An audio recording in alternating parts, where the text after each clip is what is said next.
Another wonderful Wednesday afternoon to all of you tuned in right now. Welcome to another episode of Coffee Break. And of course, you're now with me. My name is Shai, and we are here to discuss another interesting topic that you may or may not have some emotional opinions about. We'll see. But of course, this coffee break will not be complete without someone to debate with, to discuss with, to exchange thoughts and opinions with. So let us welcome my co-DJ. Please welcome DJ Nick. Hey, how are you guys doing? Yes, Hey, I'm going Nick. to be the creamer to your coffee today. Wow. I love that. And yes, everyone is of course invited to, grab a mug, grab a cup of coffee Yeah. or tea or water. Don't forget to please hydrate. It's been very, very, very warm. Let's And do have that. you seen the memes about Filipinos, Nick? Sabi nila, reklamo na tayo ng reklamo ang init, pero nagkakape pa rin tayo. Diba? Hindi totoo. It's something about Sobra, being totoo. Filipinos na hindi natin kaya walang kape or walang something na ganun. Yeah, I agree. So, I yeah. agree. Ewan ko, ikaw ba yung tipong pagising mo sa umaga kahit sobrang init, kailangan mo pa rin ng something Gosh, warm? grabe. Like, I Yeah. wake up in a bed of sweat. Kasi nga, the weather, it reaches Yeah. 40 sometimes, di ba? Pero kahit ganun, magtitimpla pa rin ako ng kape. I don't know what's up with me. Speaking of, sandali, let me just take a sip of my coffee in my pretty mug. Wow! Oh! Grabe yung flex na yan, I'm sorry, what? Oh yeah, by the way, guys, again, this is Coffee Break. Grabe, sobrang, I mean, you got the logo and everything, so you I really have did. it made. I did. Natuwa talaga Amazing. ako when I saw this huge mug on one of the online shops. And sabi ko, you know what? I'm gonna have something done for Coffee Break. And here it is. Natuwa talaga ako. Tita, like, Oh no. And you didn't care about us? Like you didn't care to send us Nick, something? let me just say, I did care, but my wallet did not. And I think that's perfect for our topic today, right? That's Because? because I guess, we're talking about hosting events for today's coffee break. It is. I figured the team chose this because everyone's a fan of the Miss Universe pageant. Of course. And you've probably seen how Mario Lopez has already, is an established host. So he is a good host. But the so other are you one, saying? I mean, I was able to see some of the clips and I'm siguro nung nakinulang siya sa tsokolate or sa kape. Sugar, ganun. Sugar. Energy bar or something. Okay, for the record, as you guys know, we are talking about Miss Olivia Culpo. Yeah. And we are in no way saying that she's incompetent. We're not. Definitely. You guys we are just reacting to the memes that a lot of you have shared, diba? Yes, We've seen the memes, we've seen the comments and what people are saying about Miss Olivia, and we're here to talk about that. So yes, again, we are here to talk about Nick and I's craft, which is hosting, which is what we're doing right now. And actually, mas nakaka-pressure siya, Nick.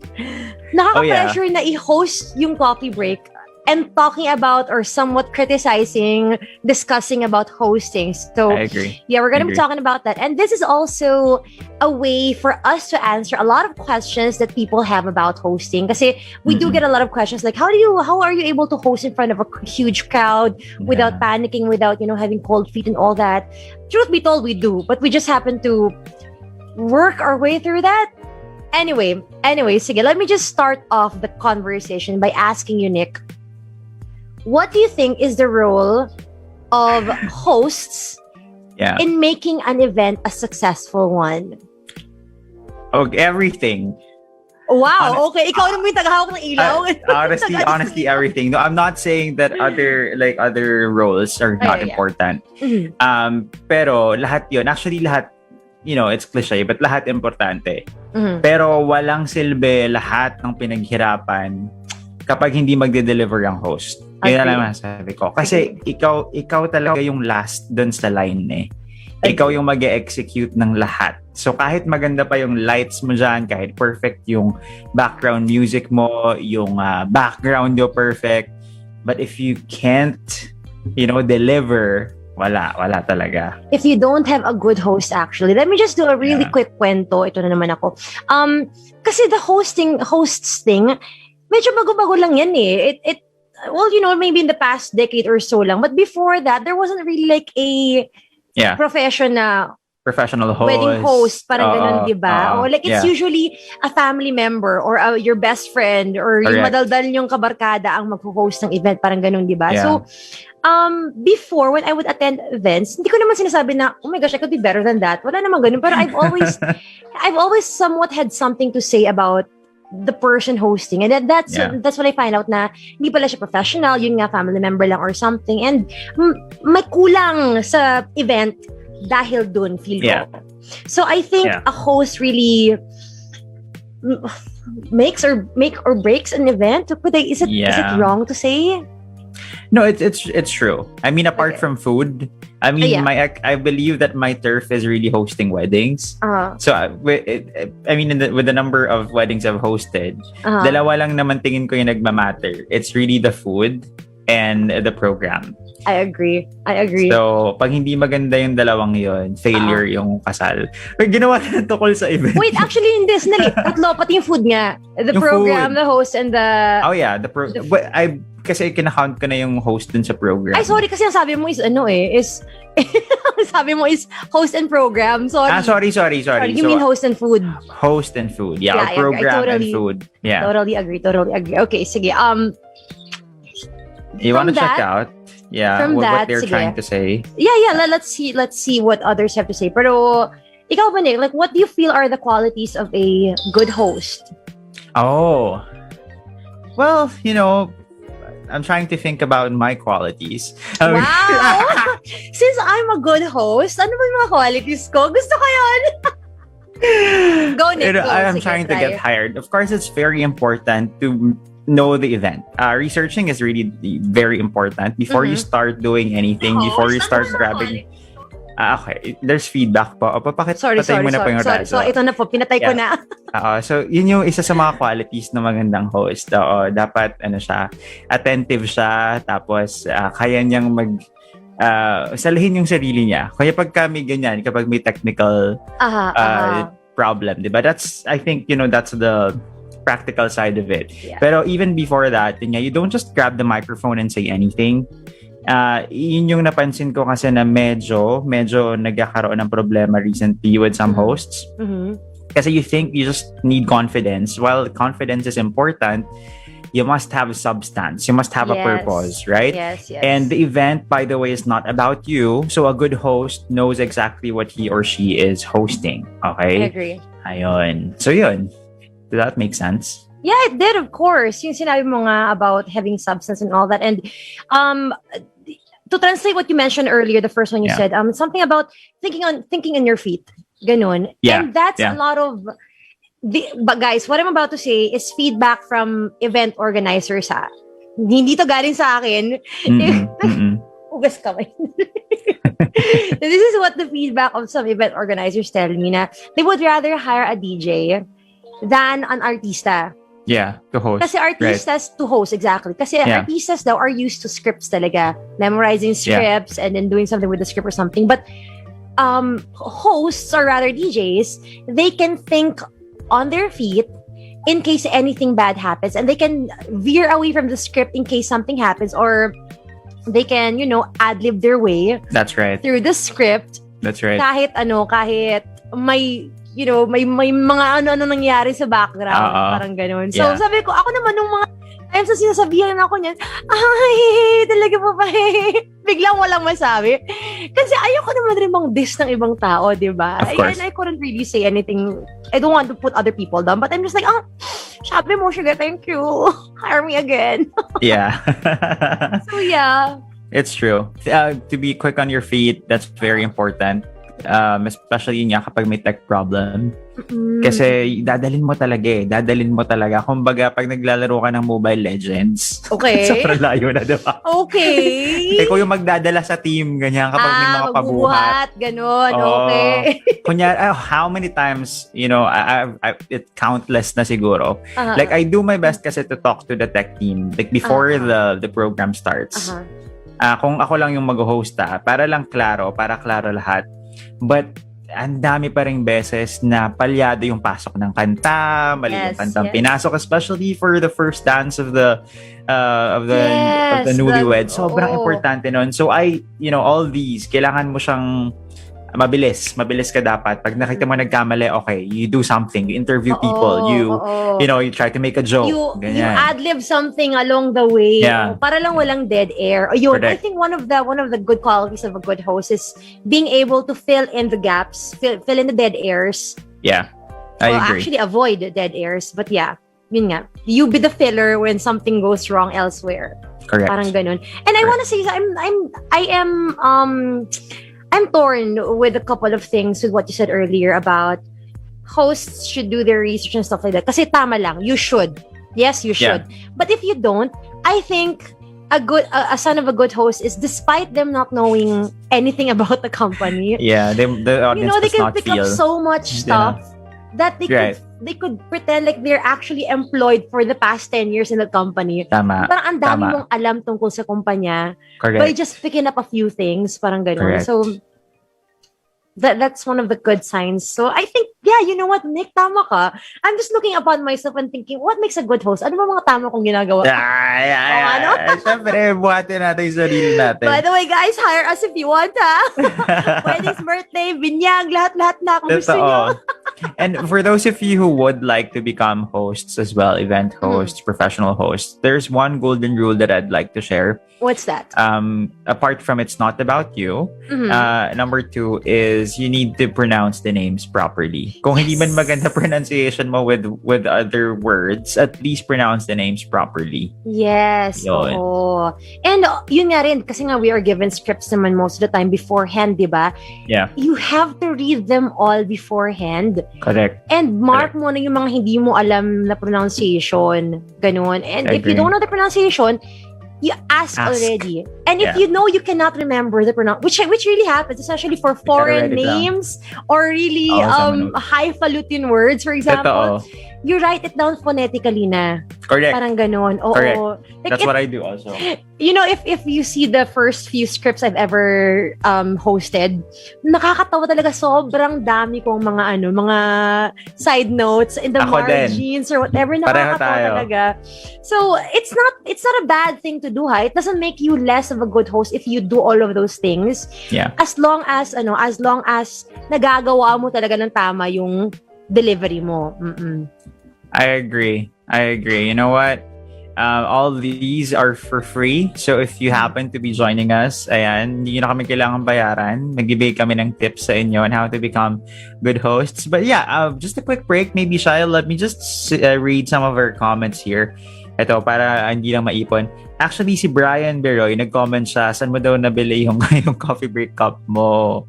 Diba? For details. Alam mo, team, what are we doing? This is merch. I mean, this is a merch opportunity. Oh, anyway, we have Miss Vernie. Ayan, also watching us. Magandang hapon, Sir Dennis. Sabi ni Miss Vernie, it's the biggest part of the event. So, ayan, ang excitement daw at determination ay nasa host. Yan. I agree. I totally agree, but hindi mo na kasalanan kapag yung crowd ay wali talaga. Yes. Kasi, I was about to say that. Minsan sisisihin tayo. I don't like washing my hands sa part na to. Pero it's really true eh. Kasi no matter how good you are, pero pag yung crowd ay sobrang passive, like it's in their nature to be passive amongst each other. Yes. Wala ka na magagawa doon. But it does not mean, again, you are not an effective host. Correct. There's one thing that I do kapag ganyan. I always find the table na sobrang alam kong close. And lalapit ako agad. Just so, it doesn't feel like I'm the one, again, carrying everything. Yeah. May isa rin ako gimmick ginagawa na, which of course I have to ask permission first from the event organizer or the owner, the company, whatever, ganun. I have to ask them if I could do this little game that doesn't involve prizes. Okay. May pag-game mo. Syempre, hindi ko i-reveal sa inyo dito. That's my secret. But I do some sort of games before the start of the program or at the start of the program. Pag alam kong after na ng intro ko, lahat-lahat, wala pa rin silang hanash, So I do this little something to make them alive, alert, enthusiastic. Tapos it's like sort of a prank-ish. It's like an innocent prank-ish. Tapos they're gonna go like, gawang, Shaihan, loko mo kami. And then medyo it goes, it livens up a bit from there. But anyway, sige. So, which goes to my next question. What are the other struggles you have when hosting? Aside from a crowd nga na paminsan, ganon. Aside from that.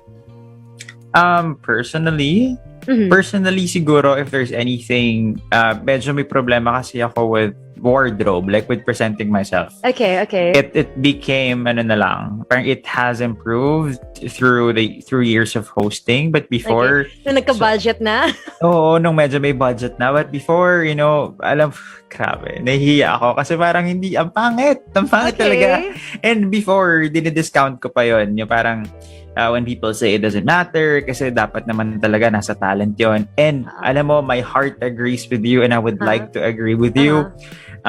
Pero yun nga, whenever kids ask me now, if you have the upper hand talaga, if you know how to dress properly, if you know how to present yourself well, kasi that will be your number one qualification talaga eh. I mean, wala na akong magagawa sa height ko. Okay? I mean, nilalagyan ko na ng pads yung ko.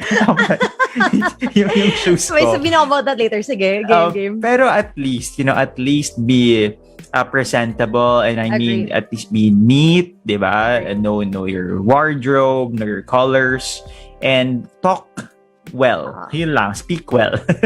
So yun ang struggle. One of your biggest struggles was about your wardrobe. Ang babaw naman, ang galing, sobrang galing ni Nick as a host. Yun lang yung struggle niya, guys.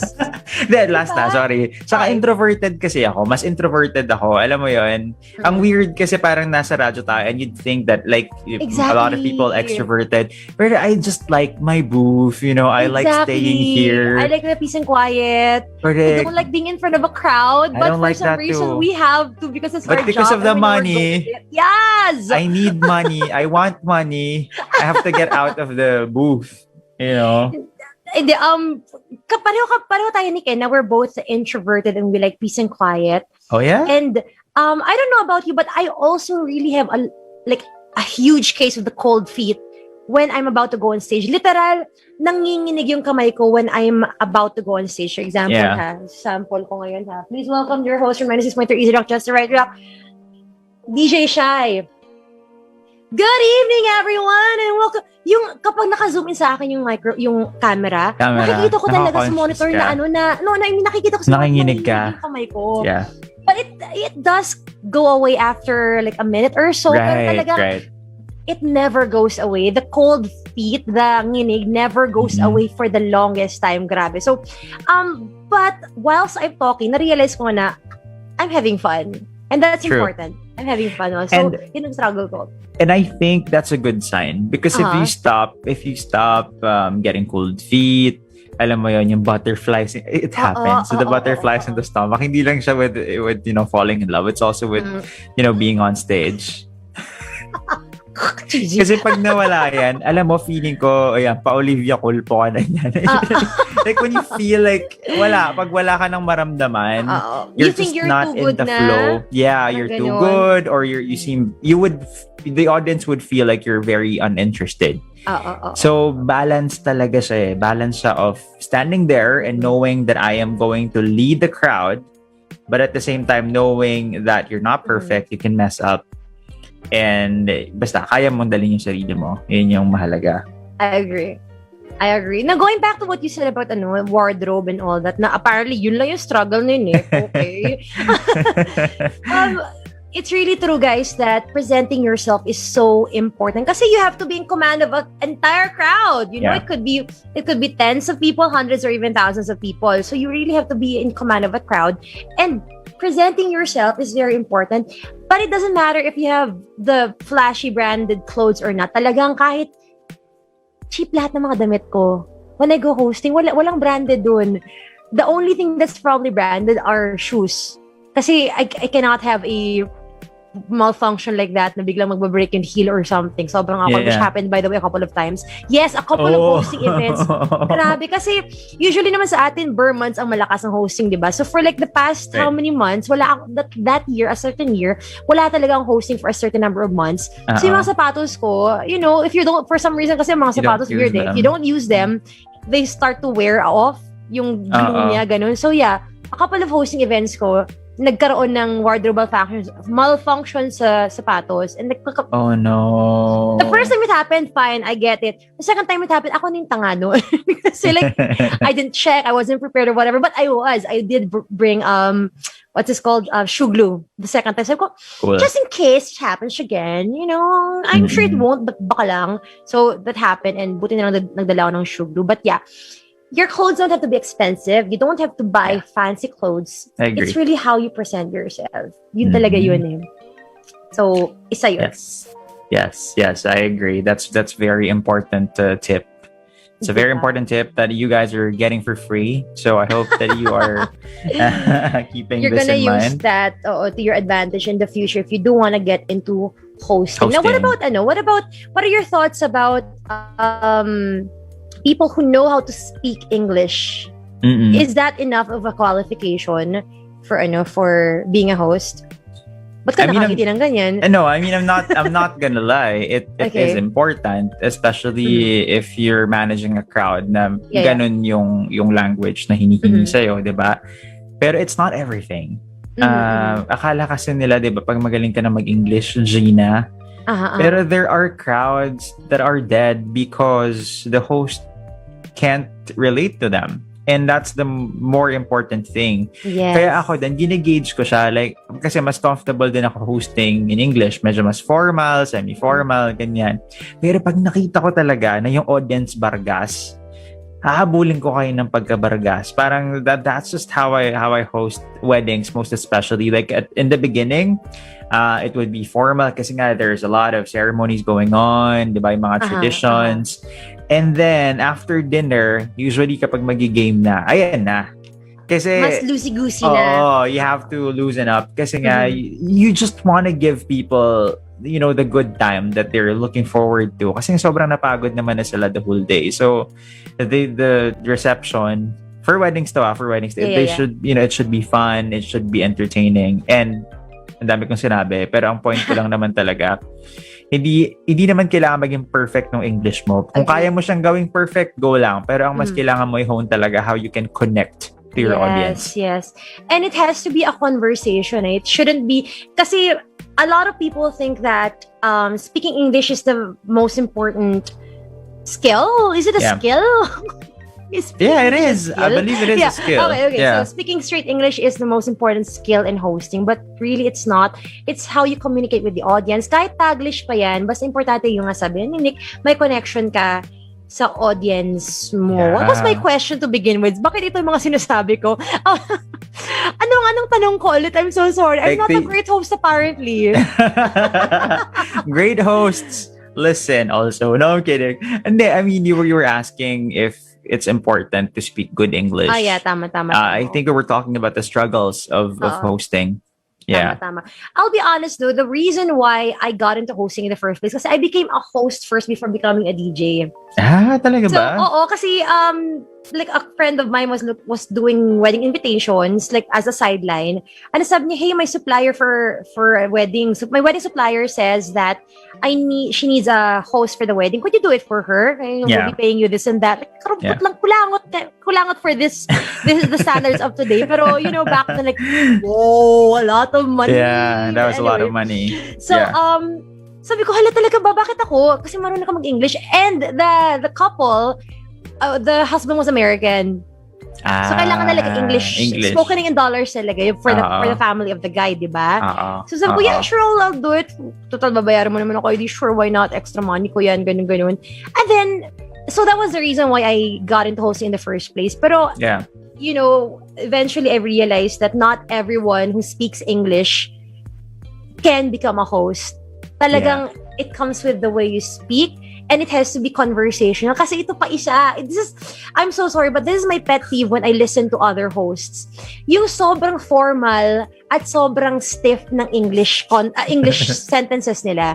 Like, they try to do all the highfalutin, all the very fancy words, but it doesn't connect anymore. Like, you're reciting, like, para ka nagsi-speech, hindi ka nag-host. It starts with ladies and gentlemen. So sorry. Guys, we're so sorry. Hindi rin kailangan slang. Ladies and gentlemen. Nick, please don't start because I have so much to contribute. parang ganun. Parang kapag na pag ipit na yung letter R, ipit yung letter L. Oh gosh. Tapos yung sobrang elongated ng E's. Yeah. Like, you know, the long A's, the long E's and whatever becomes very long. We're so sorry. We don't mean to make fun. It's just Sorry, I'm sorry. Ang sama. But we're mean when we're doing this. We're sorry talaga. This is really rude of us. Nag-uusap kami parang locker talk ni Nick ngayon, which is really wrong. We're sorry. Yeah. Pero, sige. Yeah, go ahead. We're sorry, but? Okay, isipin na lang natin ganito. We've made mistakes. Yes. Maganda rin sabihin yan. Kasi ako, like, merong nag-call out sa akin before na parang, there's no such thing as ganyan. And that's okay. I mean, we will learn from that. Hindi natin pinagtatawanan yung tao, but it's really the mistake. Kasi parang feeling ko, avoidable naman siya. Kaya nga lagi kong sinasabi, you gotta prepare before the event starts. Exactly. Yeah. Share ko lang rin dahil sa words na yan nga. When I started hosting, I think the second hosting ko ever in my entire life, I didn't know the spelling of Colonel. Hulaan mo, anong pag-pronounce ko on live? Colonel. Colonel. Exactly. Oh, exactly. No. Yeah. Exactly. So thank goodness I have a co-host who was much more seasoned, much more experienced than I am. May nag-comment, Colonel nga ang spelling. Yeah. Oo nga. Pero I mean the pronunciation. But the spelling kasi is like colonel. Yeah. So I was so glad to have a seasoned host beside me. Sobrang galing niya parang he heard me say call pa lang. Yeah. Siya na nag-pick up agad. That's nice. Kung sino man siya, magaling siya. Actually, no, when I was like, but why did you suddenly speak in my head? Why did you suddenly speak over me? Because when I heard what he was saying, okay, I got it. Thanks. Yeah. So, ako din. Meron din akong nakakahiya because ayan sa military din to eh. Okay. I was hosting PBA, di ba? Ako yung nag-start dyan kapag Wednesdays. You know what they call the hat? What's the hat in PBA? I think I said beret. Oh, beret! It's a beret, right? It's a beret. Tapos sobrang nakakahiyain kasi thousands of people are there. Tapos baka, di ba? Tapos kinarek ako and I gotta say that again. And then I learned my lesson that before you open your mouth, especially if you're in front of a crowd, if you have the microphone, you're responsible talaga. Exactly. You're responsible. Yeah. But also, I think one of the quality of a good host is also learn to make fun of yourself. That's true. Wag kang magmagaling. Wag mong panindigan yung colonel mo or yung beret mo. Beret. Make fun confident of yourself. Pa, no? Oo. Like, of course, you have to be confident and all that. But when you know you made a mistake, make fun of yourself. It's better than pretending na tama ka. Correct. Then panindigan mo. Correct. Oh my gosh. We have a lot of that on social media. Another topic, another coffee break for another day. Yeah, but not on live events, please. Like, wag na nating idamay. Exactly. So I'm sorry, but let's go back nga. Can good English speakers become good hosts? Well, they could if they practice nga. Oo. But to put someone who just says na magaling ako mag-English, just to put them on stage right away, hindi talaga. It takes more than that. You need so much more, including being able to face an entire crowd ng ganun lang bigla. That's true. Niisip ko tuloy lahat ng mga previous experiences ko. Yung mga, kasi right now, we are so much more confident now. Diba? We're so much better than we were years ago. May nag-comment dito. I love this. We have grace under pressure. Yeah. True. Oo. Kahit yung kating-kati na yung puwet natin, kahit talagang we want to be eaten by the earth already and all that, chill pa rin tayo. Ganun True. tayo. But was there ever a time that you got irritated? You got so annoyed? Ayan, I think this is the, I want to ask you if there was an awkward situation that happened when you were hosting. I can't remember the exact event. I can't remember what it was, what was going on. But I do remember that there was a time that I think it was a time I hosted with one of our MBC jocks. I forgot the event talaga, but I was with a different DJ that time, not from Easy Rock. Tapos parang alam na namin dalawa na the event organizer. Yeah. Paminsan kasi factor rin yung organizer.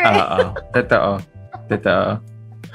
It's not that we're just putting the blame on everyone else kasi it seems like kami ni Nick is like, yung tech may problema, yung organizer may problema. But it just so happens kasi that we are the one facing the people. We are the ones in front of everyone. Talagang kaming sisisihin kapag may mga pagkakamali. True. But it's not really in our control. So we just want to set the record straight. Yon. We want to set the record straight that it's not always the host that's the problem. The host is just put in a really bad position. And in that case, I remember, it was in another jock, and then the event organizer was just so bad na naririnig na yung we were smiling pero gritting our teeth na. Mm-hmm. So aminin ko that time, both of us was really impatient na at parang halata na ng onti kasi nag-apologize na rin yung event organizer sa amin. Kasi I think they know rin talaga all the F-ups that's going on. Honest to goodness, I do believe that it was very unprofessional of us. But, naalala ko na. Kasi the event lasted 4 hours after. The event started 4 hours late. And then it ended 2 hours after yung oras namin dapat. For example, 8 to 12 lang dapat. Ganon. 2 a.m. 2 a.m. Natapos, parang ganon. Oo, so like, it was just, you can't blame us anymore. Parang ganon. Like, the payment you're giving us is not worth it at all. Parang ganon yung feeling. True. It is unprofessional though, and I think I would not want to do that again. I mean, if I was put in the same kind of situation again, I don't think I should be acting the way I did. I feel that it was very unprofessional of me. Kasi I'm still in front of the audience, and ayun nga, dala ko pa si DJ Shai na pangalan, so that was very wrong, and don't do that, guys. Yeah. Don't do that. How about you? Meron ka bang ganun? You're pissed off na and all that. Di mo na matiis. I think there was one time. I got irritated with one of the guests. Okay. It was a family wedding. It was a but it was a family wedding. It was a family wedding. Marami naman na rin ako na host na family wedding. Okay. But then it was the audience from the other family. Hindi niya ata alam na nakapamilya ako, and well, she probably thought that I was just there. And di ba how much we talk, especially if for example, the entourage is not yet ready. So apparently this girl has been saying a lot of stuff. That's parang basta habang nag-host ako, nakikita ko like she's just parang annoying, na parang she's may mga irk siya, may mga comments siya along the way. You know what? I went to her. Tapos parang I just talked to her with my microphone. I mean, not naman saying na parang, hindi naman siya pagpapahiya sa kanya, but it was something like, are you okay? Yung mga ganon. Okay. Tapos, would you like to join me here? Mga ganon. Mas magaling ka ba kaya sa akin? Like, show me how it's done. Alam mo yun? Ay, but in a nice way, subtle, low-key way. I'm a very nice person, so I'd think na if another host was in my place, ay grabe siguro yung natamaan ng si ate mo. Onti na lang actually mahagis mo na yung microphone mo, parang ganon. Onti na lang. And you would like to be a gentle person na nga lang di ba? But she was just a bit. Yeah. Ay nako. Yeah, there are really sometimes talaga when the audience likes to, lalo na paglasing na yung audience. Yan. Diyan ako natatakot for lady hosts. Exactly. Because I've seen that na the crowd gets rowdy and they think that they can get their way with hosts. Yeah, it's okay to touch you in places they shouldn't touch. Parang sometimes, there was one time I joke na lang, mamayang gabi pa yan, sir. Parang ganun. Just to joke na wag kang lumapit sa akin. Parang ganun. Right. Pero parang feel niya talaga na, no, bayad ka. Like, event namin to. Like, excuse me, I don't work for you. And I'm not that kind of woman. Kainis. Okay, let me just read this comment from Raylan Manguit. Sabi niya, the host plays a big role in an event because they are the ones who keep the event lively and significant. Wow, significant. If the host can't relay or can't make the crowd feel the excitement on the event, the audience will also feel the same way. The host is very important on the event. That's why we always make sure we look for the best host. Yeah. That's why Nick and I are here. Charot! That's right. And our team actually made benta us. Yeah, they made benta us. Oo.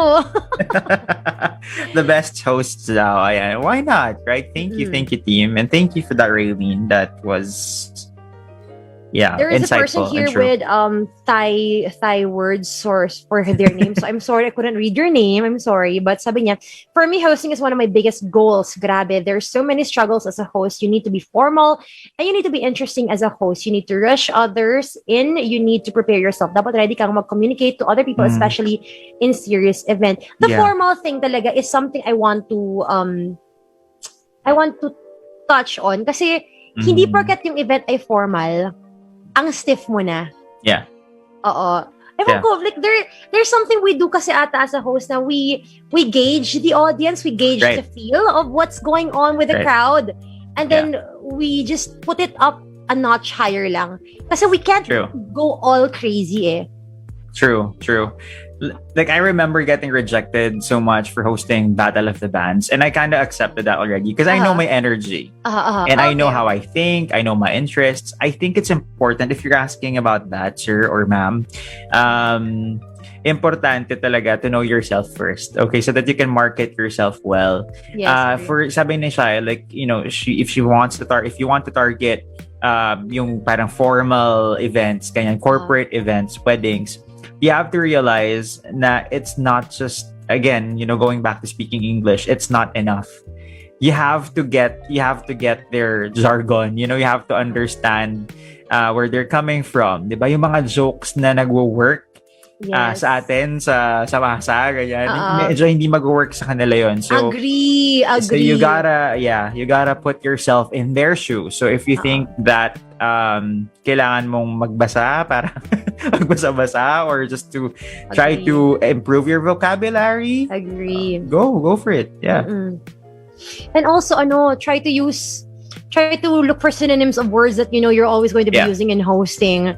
Kasi kami ng mga friends ko, we play a very bad game during events.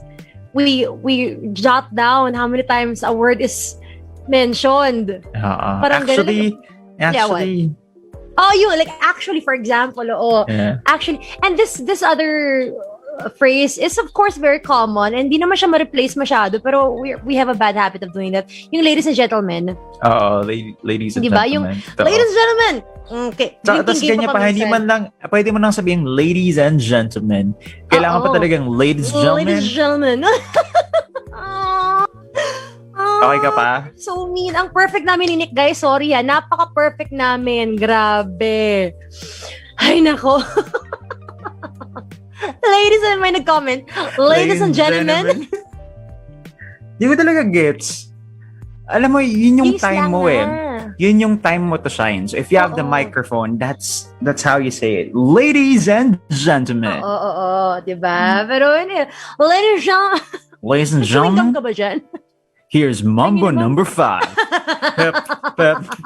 Parang ganun yung hostin. Ay, naku. Mali. Sama talaga namin ni Nick. Grabe. We are so mean. But again, I'm sure a lot of people has also mentioned things about Nick and I, you know, in nagbubulungan sila dyan or whatever. Sure. Kala mo naman sinong perfect ng mga to. Wow, hindi perfect DJ sila. Magaling na talaga sila sa lahat ng hosting events sila. Excuse me, ha? So, it's also good to get feedback. Actually, I appreciate when an event organizer, lalo na yung talagang event organizer that I really look up to. Yeah. When they give me feedback afterwards, dear, yung ganun. Parang masakit ng slight, pero you know it's going to improve your craft afterwards. So take it in. True. Take it in. Don't be insulted. I remember, sorry, ang dami kong kwento, ang haba natin, but I hosted a tech company. So sobrang gusto ko yung brand na yun. So they got me as host. And then, I was working my way out of it. Kasi like, alam ko na parang I don't know the jargon. I don't know specs. I don't know PC specs. Like, I'm a gamer. But I know nothing about graphics card, yung mga RAM, ganyan. So I was trying, I felt like I nailed it. Pero since these are tech people, you can't BS them. So parang after that, parang kinausap lang ako, okay, you did okay. Ganun lang siya, you did okay. Kasi usually, di ba, ang galing, ganyan. Thank you talaga, DJ Nick, ang galing mo talaga. And they never get you again. Pero ito, na-appreciate ko. Appreciate ko kasi parang you're good, but sinabihin niya yung pointers to improve, and I appreciate that. And I feel like if they didn't say that to me, hindi ako confident ako lagi, and that's not good. You have to learn something every day. Agree. So kwento ko lang rin, di ba, you had a tech event. Ako, I was hosting for a gaming company, computer gaming company, ganun. Nice. The thing, I'm sure you would really say a lot of adlibs. I know nothing. So I did the opposite. Ikaw, you try to be as your way, which is a very good strategy talaga, di ba? You try to learn, pick up a few things here and there, and then try to be as your way. Ako, I did the opposite. I made fun of myself na. So sabi ko, kasi parang the gaming company thingy was talking about upgrading the specs for the different mga computer shops, mga ganun. Sabi ko, so gina-joke ko na lang na, ang galing, grabe itong mga upgrade, blah, blah, blah, blah, blah. So, pwede ba ito para sa sa Windows 95 ko? At okay lang ba, magandang upgrade ba siya para pag maglaro ako ng Minesweeper? Kasi syempre gusto ko ng the best specs at solitaire. Ginaganon ko na lang. So, I was glad na the crowd was like, grabe itong babae ito, pinausapan namin, ganitong game. Pero siya, gusto ko yun. I'm so glad that was good strategy. Joke. Good strategy though. So you really have to know how to worm your way around it. Kasi if you're just going to play it safe, if you're just going to be reading the script lang talaga, it's gonna be a dry event. Like, the event pushed through. You were able to go from line 1 to line 100, but it wasn't successful because you won't feel it successful kasi hindi mo na engage in audience the way they should be. Parang ganun. Mm-hmm. I think so. So, how about this one? Okay. We all know that the memes of Olivia Culpo nga was out and about kasi yun, she was double thinking what she was reading. Pero nakakatawa. I think she already responded to the comments Oh, yeah? Sabi niya pa dito, I don't think I have ever concentrated so hard on reading in my life when announcing the winner of Miss Universe this weekend. I was so terrified of reading the wrong country. Apparently, I need to work on my reading phase, and I'm sorry if this was misinterpreted in any type of way. Kasi nga, there was this time she was in the pink dress and she was like, kasi she doesn't want to do a Steve Harvey moment, di ba? Gets ko naman yun, So, what happens to you, or what do you do, or has it ever happened to you na sobrang malaking blunder yung pag-host mo? Parang ganun. Yeah, it happened twice already, and I wish I could turn back time and do it again. But pinilit ko na lang to ano ba? To pick myself from there. Ganyan. Kasi ito, major yun. Kaya sobrang careful na ako with names, especially with couples.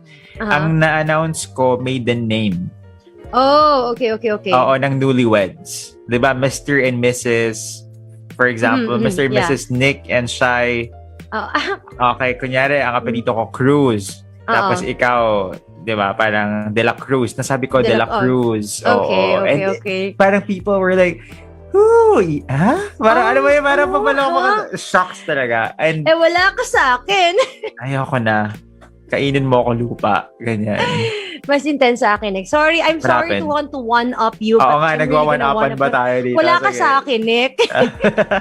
Wala ka sa lolo ko. Di ba sabi mo nga na you read the wrong name, as in the maiden name of the wife, right? Yeah, the name of the wife. I read the wrong bride and groom.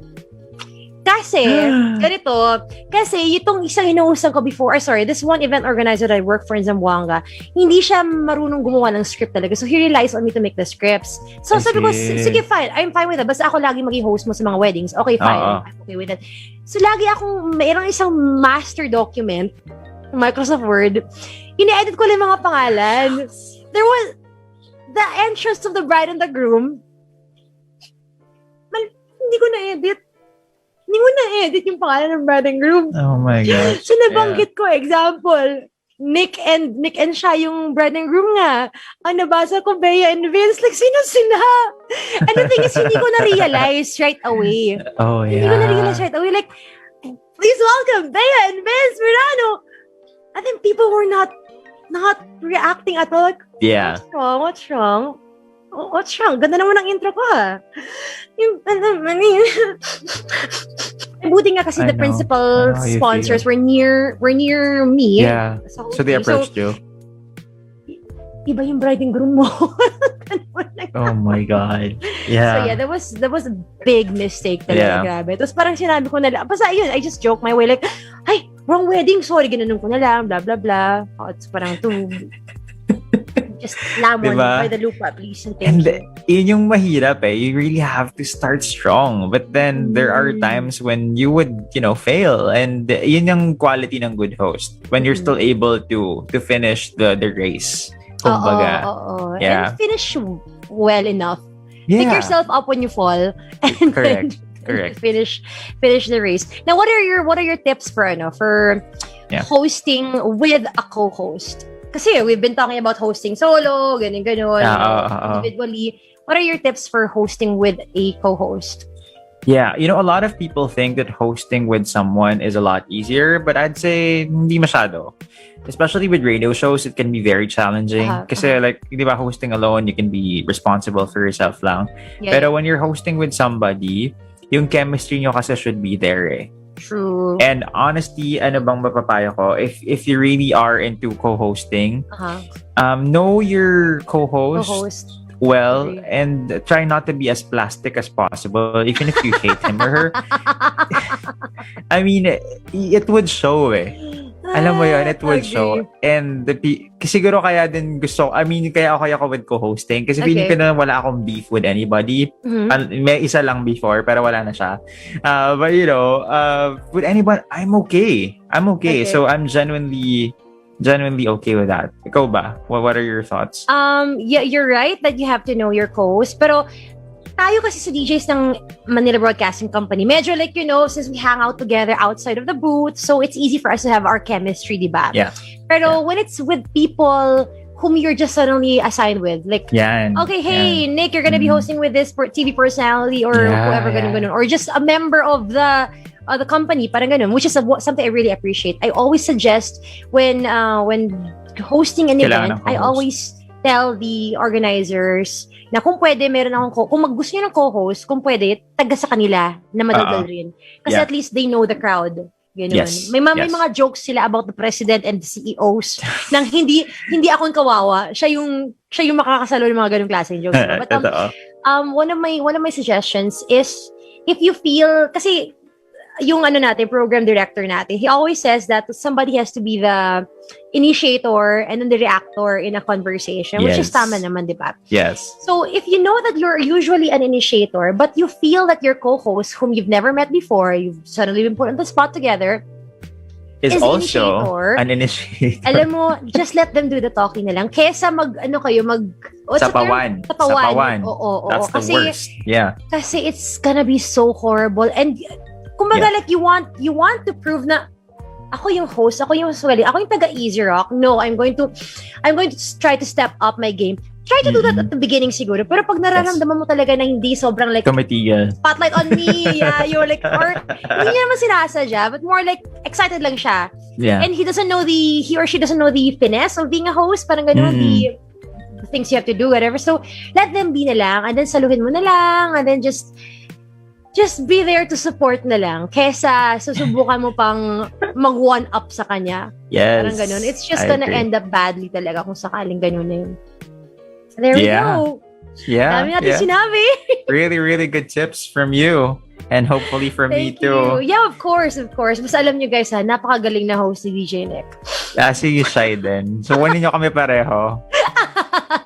Uy, super duper last na nga pala tip. Sorry. Kasi alam ko talaga na it's still not socially accepted for the guy and a girl host, and then the guy is shorter than the girl. So no offense, Nick, kasi alam ko nag-host tayo together before and I had to wear flats for you. Girls, gawin mo na lang ng paraan or something. And guys, kung pwede rin nga wear high heel, yung higher shoes, tingi ganun. Kasi nga, para maganda tignan. Kasi you still have to be, like we said earlier, you have to present yourself. And even when you have a partner, it's still more socially acceptable for the female host to be shorter than the male host. Ganun. So, try to do something to adjust to that. Ganun. Yeah. Yun lang, just to sing it not there. I agree entirely. Thank you very much, Shai. I learned so much from Wow! Wow! Kala mo naman, di ka magaling. But thank you for sharing, Nick. I learned so much about your blunders and, your judgment. Ikaw rin kaya. We're not perfect, guys. We're not perfect, and almost. We've all had we're almost kind of like 96.3%. Yeah. 96.3%. Yeah, but for those of you who joined us today, you guys are perfect. You guys are awesome. Thank you for joining us today. Yeah, and for those who have the desires to become a host in the future, ayun, I do hope that you were able to pick some stuff up from us, and kahit judgmental kami ni Nick paminsan-minsan, we mean well. Yun, we mean well. All right, so I think that's all the time we have for now. So thank you so much again, Nick. If you don't mind, inviting everyone to all of our programs. Of course. All right. Apart from the ones that you see here on screen, yan aming social media pages, of course, do listen to us every day at Sam Waking You Up in the Morning, ladies and gentlemen, from 6 a.m. till 10. And from 10 o'clock till 2, it's Chloe.